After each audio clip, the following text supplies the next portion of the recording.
কিরে মিল্টন, ল্যাপটপে কাজ করিস? আজকে কিন্তু কান থাকবো না, আমি অনেকক্ষণ আগে শুনেছি, কিন্তু তাই তো খবরটা বলে গেলাম। কতগুলো ইন্টারনেটের কাজ আছে, তাড়াতাড়ি কাজগুলো সেরে ফেল।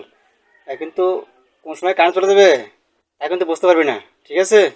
আমি যাই, একটু কাজ করে এসে, গুগল পূজা রয়েছে। এই প্রদীপ, তুই বললি কেবল কারেন্ট একটু পরে চলে যাবে, এখনই চলে গেল কিভাবে? এটা বুঝলাম না তো। আমি তো বলছি, আমি অনেকক্ষণ আগে শুনেছিলাম, তাই কারেন্ট হঠাৎ করে চলে গেলো, আমি এটা কিভাবে বুঝবো? আমার তো কতগুলো কাজ বাকি ছিল বুঝছো ল্যাপটপে। এখন এই কাজগুলো কিভাবে করব?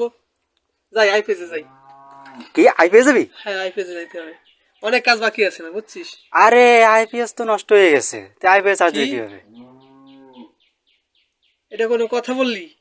এতগুলো কাজ আমি কিভাবে করবো এখন বলতো? হ্যাঁ আরে ভাই, আমি বলছিলাম যে তোমাকে লক্ষ্য রাখা উচিত ছিল যে কারেন্ট চলে যাবে। এটা আমি তুমি আগে থেকে, আমি তো শুনছি মাত্রই তোমাকে বলেছি, তাই হঠাৎ করে কারেন্ট চলে গেল, এটা তো স্বাভাবিক যাবে। তা দেখো, এটা থেকে আমাদের একটা শিক্ষা আছে, দেখছো? যে আমাদের জীবনটা ঠিক তদ্রূপ, যে আমাদের জীবনটা যে কখন আমাদের মৃত্যু হবে তা আমরা জানি না। এই ঠিক তদ্রূপ কারেন্টের মধ্যে হঠাৎ তোমাকে বলছে, দেখো কিছুক্ষণের পরে কিন্তু কারেন্ট চলে গেল। তা আমাদের কখন যে কোন সময় মৃত্যু হবে আমরা কেউ জানি না, তাই যখন থেকে তোমাকে বলছিলাম তুমি তখন যদি চার্জে লাগাতে, তাহলে কি চার্জারটা জড়তে, তাহলে কিন্তু অনেক চার্জ হয়ে যেত, আর তোমার কি পরবর্তী কাজগুলো তুমি সঠিকভাবে করতে পারতে। তা আমাদের জীবনটা এরকম।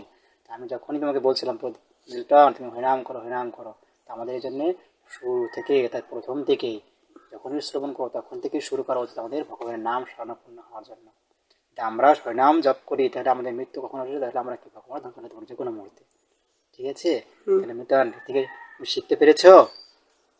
ঠিক আছে, হরে কৃষ্ণ।